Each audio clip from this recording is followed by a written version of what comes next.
আমার না পলিটিক্সে আসাটাই ভুল হয়েছে, জানেন তো, আমার পলিটিক্সে আসাটাই ভুল হয়েছে। তোমার বাড়িতে আজকে কি হয়েছে? আগুন জ্বালিয়ে দিয়েছে কেউ একজন, আমি জানি না কে দিয়েছে, কে একজন, দুজন, তিনজন, আমি জানি না। কেউ একজন বড়দাদাকে বললো যে ওই মানে দাদাকে সুবল বলে, মানে আবার ওই বলছে যে আমাকে কেউ একজন বললো, মানে আমরা তো ওই বাড়িতেই থাকি, পুরোনো বাড়িতে, মানে নতুন বাড়িতে। তো এই বাড়িতে আমার ছোটদা থাকে, পুরোনো বাড়িতে ছোটদা থাকে। আর ছোটদা মানে জবে থেকে ছোটদাকে ধুমকি দেওয়া হয়েছে তোকে মার্ডার করা হবে, তো ছোটদা কাউন্টিংয়ের পর থেকে ও বেরোয় না, আমাদের বাড়িতেই থাকে। ছোটদা বড়দা দুজনকেই ধুমকি দিচ্ছে, আর আমাকে তো বলছে যে তুই দাঁড়া, তুই শুধু অপেক্ষা কর, সময় অপেক্ষা কর, তোর মুখ চিপে গ্যাংরেপ করবো। কারা বলছে এটা? ছোট ছোট বাচ্চা ছেলেগুলো। কি ব্যাপার? আমার কাছে একটা কল এলো যে এরকম ফায়ার ইনসিডেন্ট আছে স্বপ্না বর্মনের বাড়ি। কল পাওয়া মাত্র আমার ছুটে আসে, তো এসে দেখি তেমন কোনো কিছু নেই, ফায়ার কন্ট্রোল আছে। কি অবস্থা দেখেন? এমনি কিছু নেই, কিছু ওইটা পরিত্যক্ত জায়গায় ছিল একটা ঘরের মধ্যে? তাই আছে, যার মধ্যে ওই কিছু লাকড়ি দেখলাম আর কিছু আছে ঘরের ভেতরে? ঘরের ভিতরে ওটার মধ্যে লাইন লেগেছে, তো তেমন কিছু না, পুরো জিনিস নেওয়া আছে। কি করে আগুন লাগলো জানা গেল? এটা কারণ বলা সম্ভব নয়, ঠিক আছে।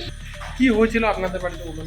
আজকে আগুন জ্বালাই দিছে, 4 তারিখে সিজি ক্যামেরাগুলো ভেঙে দিছে, পিছনের গুলো সামনের গুলো ভেঙে দিছে।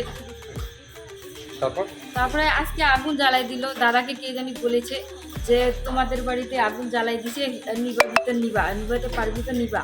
কারা করলো? কে জানি এখন কে করছে। আমরা ভেবেছিলাম মজাক করছে, তো বড়দাকে যে বলেছে মানে চিৎকার করেছে, ওই তুই এবার দেখ, তুই দেখ, তাড়াতাড়ি বাড়ি যা, তাড়াতাড়ি দেখ। তো দাদাকে সচরাচর আমাদের ধুমকি দিয়েই থাকছে, আমি এরকম মজাক ভাবছিলাম। তো দাদা বলে চল তো যাই, আমি বলছি চল যাই, এবার দেখে আসি। তো এসে পুরো দাউ দাউ করে আগুন জ্বলছে, আগুন আমার ভীষণ ভয় লাগে। তারপর কি হলো? তারপর বড়দাদা তো গেল কুয়াপাড় থেকে বালতি তো আমাদের বাগানে বালতি জল দিল, নেভালো। ফায়ার ব্রিগেড এসে? সবাইকে ফোন, হ্যাঁ ফায়ার ব্রিগেড। এলাকার লোকজন এসেছিল নেভানোর জন্য? এলাকার লোকজন এই গেটের এখান থেকে একজন দেখে তারপর কেউ হেল্প করেনি কেন? এই কারণটা কেন, কি মনে করছো? অ্যাকচুয়ালি আমার যেটা মনে হচ্ছে যে আমাকে না কেউ মেনে নিতে পারছে না।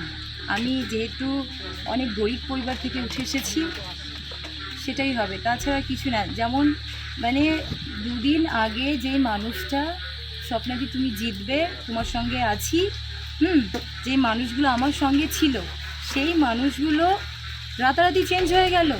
মানে আমি হেরে গেলাম, আমাদের পার্টি হেরে গেল জন্য রাতারাতি চেঞ্জ হয়ে উল্টো দিকে চলে গেল। বাংলা হান্টের আরও খবর দেখতে নজর রাখুন।